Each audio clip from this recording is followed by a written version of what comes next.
Hello everyone, good evening. This is Deepak Kumar Ranjan.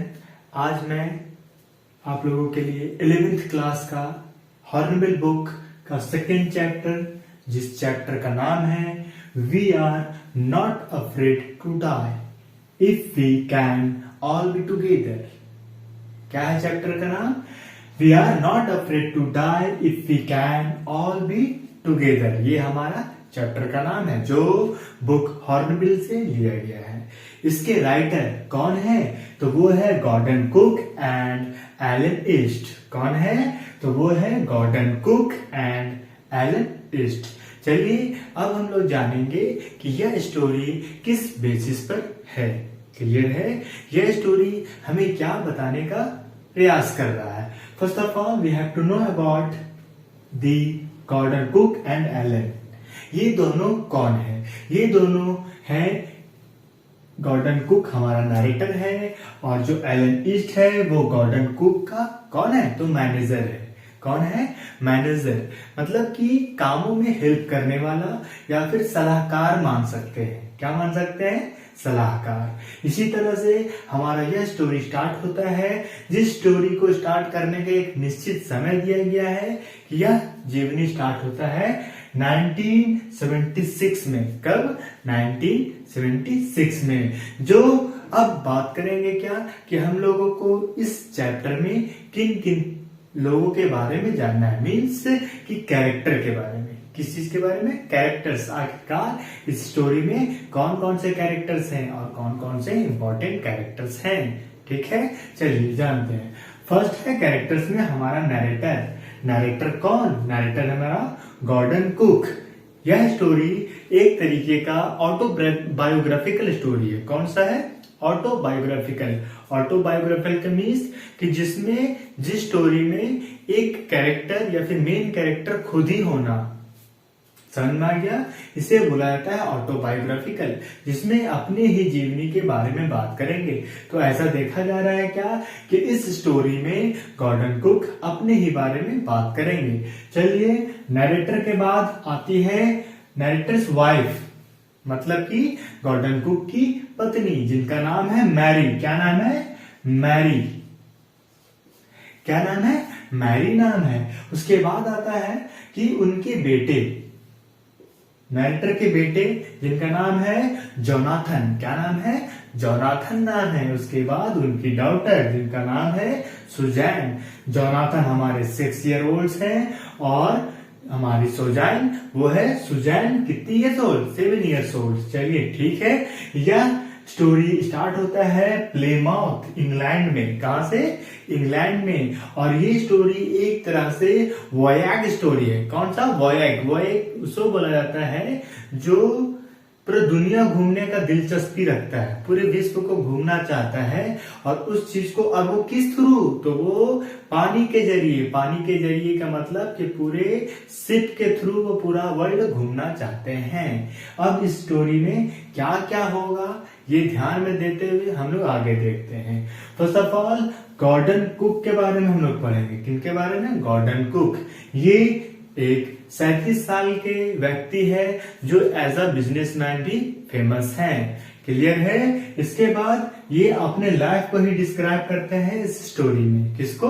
अपने life को ही। और इस लाइफ में ये जो अपना प्लेमाउथ के बाद मतलब बताए हैं कि जहां से ये स्टार्टअप किए हैं, ये एक दिलचस्पी रखे हैं पूरे विश्व को घूमने का। जो किसके थ्रू घूमना पसंद करते हैं?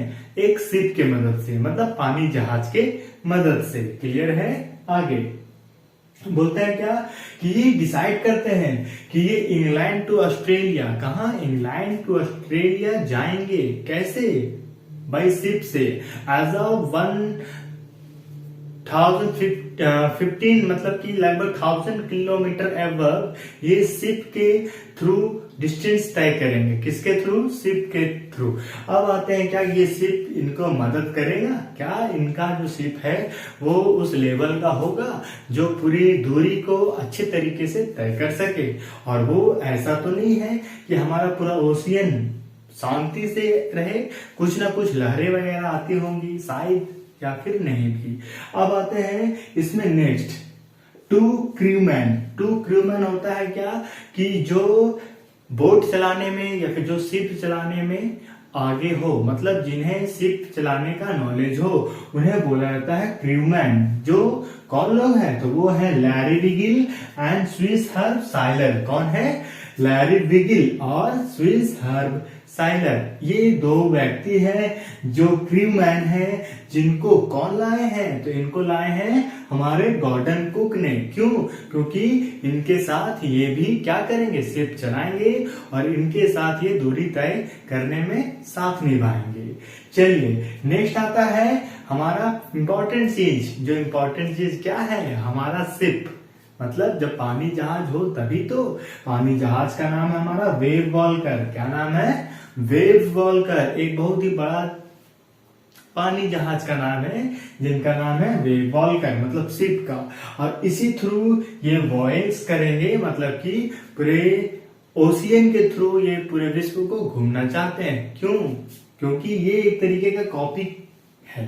किसका कॉपी है, तो बोलता है Gordon Cook copy that he want to visit around the world with Wave Walker. ये वेव वॉल्कर की मदद से पूरा विश्व घूमना चाहते हैं। और ये किसका कॉपी किया गया है, तो कैप्टन जेम्स कुक का। लगभग 200 साल पहले कैप्टन जेम्स कुक ऐसे व्यक्ति हैं जो पूरे विश्व को पानी जहाज से वो घूमे हैं। और इस वजह से जो हमारा गॉर्डन कुक है, इनकी भी चाह यही है कि ये अपनी पूरी फैमिली के साथ और 2 क्रूमैन के साथ क्या करे, वेव वॉल्कर के मदद से पूरे विश्व को घूमना पसंद करते हैं और चाह रहे हैं। अब क्या देखना हमें ये है कि क्या ये सक्सेस हो पाते हैं, क्या ये शिप की मदद से पूरे विश्व घूम पाते हैं या फिर नहीं। आगे देखते हैं क्या कि इनका जर्नी अच्छे समय से चलता रहता है, चलता रहता है, चलता रहता है। जब ये क्रिसमस अच्छी तरीके से बिता पाते हैं उस वेव वॉल्कर में ही, उसके बाद 25 दिसंबर से क्या होना स्टार्ट हो जाता है, तो 25 दिसंबर से हल्की हल्की ओशियन में आंधी तूफान आना स्टार्ट हो जाता है। ऐसा तो नहीं कि हमेशा मौसम एक जैसा रहे, तो धीरे धीरे आंधी तूफान आना स्टार्ट हो जाता है। लेकिन कुछ दिनों तक वैसा ही बहुत तेजी हवा में हवा चलते रहता है, बहाव उसका अच्छा रहता है, स्पीड रहता है, लेकिन फिर भी उसमें बहुत तेजी से कुछ डर महसूस नहीं होता, लेकिन वो हवा बहुत ही तेज बहते हैं। उस समय क्या होता है कि इसकी जो मिस एडवेंचर मेजर्स हो जाते हैं। मिस एडवेंचर्स क्या, कि हम जितनी आसानी से अपना दूरी तय कर रहे हैं इसमें कुछ बदलाव आ जाना। बदलाव कैसे, मिस एडवेंचर। ये 25 दिसंबर के बाद आता है जब 2 जनवरी होता है। 2 जनवरी में क्या होता है, ओशियन वेव्स जिग्नेटिक हो जाते हैं। जिग्नेटिक मतलब, जिग्नेटिक का मतलब बहुत ही ज्यादा तेजी या फिर बहुत ज्यादा ऊंचे लहर, जो समुद्री लहरें होती है। और वो इतनी ऊंची होती है जिसमें हमारा शिप से भी बहुत ज्यादा ऊपर क्या आना, लहर आना। और वो बहुत ही ज्यादा खतरे वाला साबित होना। कब, जब हमारा पूरा ओशियन वेव्स जिग्नेटिक हो जाता है और उस वेव से लड़ने का शक्ति हमारे शिप पास नहीं होता। हमारे शिप के पास वैसा शक्ति नहीं होता है जिससे वह ओशियन वेव से अच्छे से लड़ पाए। अब क्या होता है, उस समय जब हमारा फर्स्ट वेव आता है 2 जनवरी को, उस समय हमारा कुछ शिप का पार्ट्स रहता है जिसमें बहुत ज्यादा मात्रा में क्या हो जाती है, होल्स हो जाते हैं। क्या हो जाते हैं, होल्स। उसमें कौन कौन है, हमारे गॉर्डन कुक है, उनकी वाइफ है जिनका नाम मैरी है, उनके बच्चे हैं जोनाथन एंड सुजैन है। हमारे 2 क्रूजमैन भी हैं जिनका नाम क्या है, एक लैरी विगिल्स है, दूसरे हैं स्विस हर्ब सैगलर हैं। ये दोनों हैं, मतलब बहुत सारे लोग हैं लगभग इनके फैमिली के साथ, 5, 6, 7, 8। बोला जाता है क्या कि after that all are injured. जब वो अच्छा बहुत ही बड़ा हेवी जिग्नेटिक तूफान आता है, जिग्नेटिक लहर आता है, तो क्या होता है, हमारा शिप का बहुत ज्यादा भाग, बहुत कुछ भाग में होल्स हो जाते हैं, जिससे क्या हो जाता है, उसमें पानी इन होना स्टार्ट हो जाता है।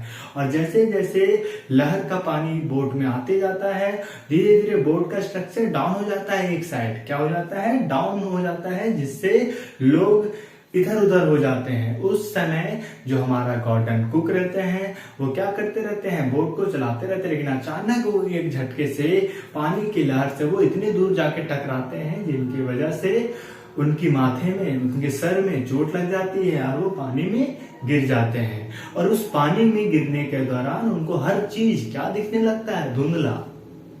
क्या दिखने लगता है, धुंधला, मतलब साफ साफ दिखाई नहीं दे रहा है। उस समय क्या होते हैं, हमारे दोनों बच्चे भी इंजरीज हो जाते हैं, उनकी वाइफ भी इंजरीज हो जाती है और लेडी और सेरिल भी इंजर हो जाते हैं। अब आते हैं क्या कि उस समय इंजर होने के दौरान ये जो हमारा गॉर्डन कुक है अपना हौसला बनाते हुए क्या करते हैं, तो ये बोट की तरफ बढ़ते हैं, बोट को कॉर्नर में पकड़ के वो वापस चढ़ते हैं और देखते हैं कि क्या कर रहा है, आखिरकार क्या हो रहा है ये। तो वो क्या करता है, देखता है कि बोट का दिशा बदल रहा है। क्या हो रहा है, बोट का दिशा इतने तेजी से लहर आ रही है जिससे क्या हो रहा है, बोट का जो लहर है वो बोट लहरों की वजह से दिशा अपना बदल रहा है। वो अपनी वाइफ को बुलाता है, मैरी को बुलाता है और बोलता है कि आप इस व्हील्स को, जिससे हमारा पूरा क्या होगा, हमारा पूरा बोट हैंडल होगा, उस व्हील्स को आप पकड़े रहिए और एक दिशा में लेके चलिए। वो बोलता है कि मैं देख के आता हूँ कि लैरी और सेरिल क्या करते हैं, सेगलर क्या करते रहते हैं। तो वो बोलता है, जैसे वो देखता है तो वो दोनों एज अ मैड, पागलों की तरह बोट से पानी बाहर निकाल रहे हैं। क्यों निकाल रहे हैं, क्योंकि उन्हें मालूम है कि इतनी सारे होल्स हो गए हैं हमारे बोट में, हमारे शिप में, कि जिसकी वजह से पूरा पानी भरते चला जा रहा है और एक तरफा बोट होते चला जा रहा है, जिससे बोट और भी डूब सकता है। इस चीज के लिए वो लोग क्या कर रहे हैं, पागलों की जैसा पानी को बाहर निकाल रहे हैं। क्लियर है। उस दौरान वो क्या करते हैं, पूरा दिन ऐसे ही गुजर जाता है, 12 आवर्स 24 आवर्स गुजरते चला जाता है, गुजरते चला जाता है। 2 जनवरी को भी यही काम होता है, पानी फेंकने का काम। 3 जनवरी को भी यही काम होता है। उस समय ये क्या करते हैं, एक डिसीजन लेते हैं सभी को मिलके कि हम लोग वैसे जगह में जाएंगे जो नजदीकी आइलैंड होंगे। क्या होगा, आइलैंड, जो नजदीकी आइलैंड हो जिसमें हम अपना जान बचा सके, इतना सोचते हैं। वो क्या करते हैं, वो उस समय देखते हैं क्या कि सोचते हैं कि हाउ मेरे बच्चे कैसे हैं, मेरे जो बच्चे हैं जोनाथन और सुजैन, वो उनका हाल क्या है। वो जैसे उनको देखने जाते हैं तो वो सोचते हैं क्या कि मैं अपने बच्चों के अंदर हिम्मत रखूंगा, हिम्मत दूंगा कि यहाँ हमें कुछ होने वाला नहीं है। लेकिन उस दौरान जोनाथन, कौन, गॉर्डन कुक का बेटा, क्या बोलता है कि if we are not afraid to die, बोलता है क्या, we are not afraid to die. क्यों, if we can all be together, हम लोग को मरने से डर नहीं है जब हम लोग एक साथ हैं। अब ये सुनकर गॉर्डन कुक बहुत ही भावुक हो जाता है। क्यों, क्योंकि उनका एक 6 साल का बेटा बोल रहा है कि अगर हम साथ हैं तो हमें मरने से कोई डर नहीं लगता है। मतलब बहुत ही इमोशनल सपोर्ट दे रहा है। कौन, जोनाथन, किनको, अपने पिताजी को। उस समय वो देखता है अपनी बेटी सुजैन को, बोलता है क्या, उसको भी देख के वो सोचता है कि इन्हें भी बहुत सारी चोट लगी हुई है, बहुत सारा ब्लीडिंग हो चुका है। उस दौरान भी जो हमारी सुजैन रहती है वो अपनी तकलीफों को बयान नहीं करती है। क्यों, क्योंकि वो जान रही है कि हमारे पिताजी अभी मुश्किल में हैं, ये कुछ ना कुछ हमारे लिए ही कर रहे हैं जिससे हम अपनी लाइफ को सुरक्षित रख सकें। इस वजह से क्या करते हैं, सारे लोग ये डिसीजन लेते रहते हैं और सारे कोई मिलके बारी बारी से बोट से पानी निकालते रहते हैं। क्यों, कि पूरे बोट में पानी ना भर जाए, इस वजह से। क्लियर है, यहां तक हमारा क्लियर। अब आते हैं can't work radio for may call. बोलता है कि उस दौरान जब पूरी आंधी तूफान में हमारे शिप को नुकसान हो चुका है, उस समय हमारा रेडियो भी काम नहीं कर रहा है, जिससे हम तत्काल क्या करते हैं, हेल्प लेने का काम करते हैं। उस रेडियो का भी काम नहीं हो रहा है, मतलब उस रेडियो से भी हम अपना किसी से मदद नहीं मांग रहे हैं, नहीं मांग पा रहे हैं। और ये हमारा क्यों नहीं हो रहा है, क्योंकि उस समय हमारा रेडियो भी, जिसे बोला गया है मेडे कॉल, मतलब कि मदद के लिए जो कॉल करना, वो भी कॉल नहीं कर पा रहे हैं। मतलब कि जो अब करना है, अब आप ही लोग को करना है, जितने लोग बोट में हैं, जितने लोग शिप में हैं। अब आते हैं लास्ट। क्या होते हैं, जब सारे कोई एक ही काम करते रहते हैं पानी से बोट निकालने का काम, धीरे धीरे वो क्या करते हैं, प्लास्टिक का कुछ वाटरप्रूफ पेपर लेके वो क्या करते हैं, होल्स को बहुत हद तक बंद कर पाते हैं और थके हारे वो अपना काम करते हैं। क्लियर है। उस दौरान वो क्या करते हैं, जो हमारे गॉर्डन कुक होते हैं वो थके हारे अपने रूम में जाके लेट जाते हैं, जिससे उनको नींद भी आ जाती है और वो सो जाते हैं। ठीक है। और वो लास्ट टर्म में क्या होते हैं कि वो एक ऐसी क्षण आ जाती है जिसमें उनके बच्चे उनके पास आते हैं, उनको उठाते हैं और उनसे गले लगते हैं और बोलते हैं कि you are a good father, आप बहुत ही अच्छे पिता हैं और एक बहुत ही अच्छे क्या है, कैप्टन है। उनके पिता बोलते हैं कि ये मैं स्वीकार नहीं करता, मैं एक अच्छा कैप्टन कैसे हो सकता हूँ जब मैं लोगों को सुरक्षित नहीं कर पाया। उसी समय उनके बच्चे बोलते हैं कि आप एक अच्छे कैप्टन हैं क्योंकि आपने आइलैंड खोज डाला। क्या कर डाला, आपने आइलैंड खोज डाला। आइलैंड का क्या नाम है, तो एम्स्टरडैम। क्या नाम है, एम्स्टरडैम नाम है आइलैंड का, जिसको गॉर्डन कुक ने खोजा और जिस वजह से लोग, उनके बच्चे, उनकी पत्नी और हमारे 2 क्रूजमैन दोनों सभी को पसंद करने लगते हैं। इंड में क्या होता है, वो आइलैंड पहुंचते हैं, वहां भी देखते हैं कि लगभग 1000 मीटर तक फैला हमारा ये समुद्र। इसके बीच में एक 65 मीटर वाइड हम लोग आइलैंड को ढूंढ पाए हैं। उतना बड़ा एरिया में एक छोटा सा आइलैंड खोजना बहुत ही टफेस्ट काम था, टफेस्ट वर्क था, जिसमें हमारा गॉर्डन कुक सफल रहा और उसका पूरा परिवार, उसके 2 हेल्पर क्रूजमैन भी सफल रहे। क्लियर है। इंड में ये क्या होते हैं, अपने आइलैंड में पहुंचते हैं और लोगों साथ बात करते हैं और आइलैंड में रहने वाले लोग भी ये उनको देखकर बोलते हैं कि ये सही में एक सही काम किए हैं, सही वर्क किए हैं। और इससे पता चलता है क्या कि if you all like to unity, मतलब जब हम लोग यूनिटी में रहते हैं, एकता बनाकर रहते हैं, तो एकता में सही में पावर होता है। इस चीज को बताने का काम किए हैं। बोलता है इस चैप्टर से आपने आखिरकार सीखा होगा, तो क्या सीखा होगा, तो इस चैप्टर में हमने सीखा कि हमेशा क्या रखें, पॉजिटिव थिंक रखें, पॉजिटिव थिंकिंग रखें, मतलब कभी भी हार ना मानने का थिंकिंग, कि हार नहीं मानना है। तो इस वजह से गॉर्डन कुक, इनकी फैमिली, इनके बच्चे, 2 क्रूजमैन, दोनों मतलब लगभग 6 लोग कभी भी अपने इस कठिन परिस्थिति में भी क्या किए, हार नहीं माने। और हार नहीं मानने की वजह से ये लोग अपने सही सलामत क्या पहुंच पाए, आइलैंड पर पहुंच पाए और अपने आप को सुरक्षित रख पाए। क्लियर है। इससे हमें पता क्या चल गया कि अब से हमें हमारे या फिर कोई भी काम को यूनिटी में ही करना चाहिए, क्योंकि यूनिटी में सही में पावर होता है। क्लियर है। I hope. और इसी चीज की वजह से यहाँ बोला गया है, किन किन वजहों के, मतलब उनके बच्चे जोनाथन और सुजान के वजह से इस चैप्टर का नाम भी दिया गया है, we are not afraid to die if we can all be together. कि हमें मरने से कोई दिक्कत नहीं है, जब हम मरने से डर नहीं लगता जब हम एक साथ हैं। क्लियर है। तो ये आप रियल लाइफ में भी सिलेक्ट कर सकते हैं, एज अ स्टोरी भी क्लियर कर सकते हैं। क्लियर है।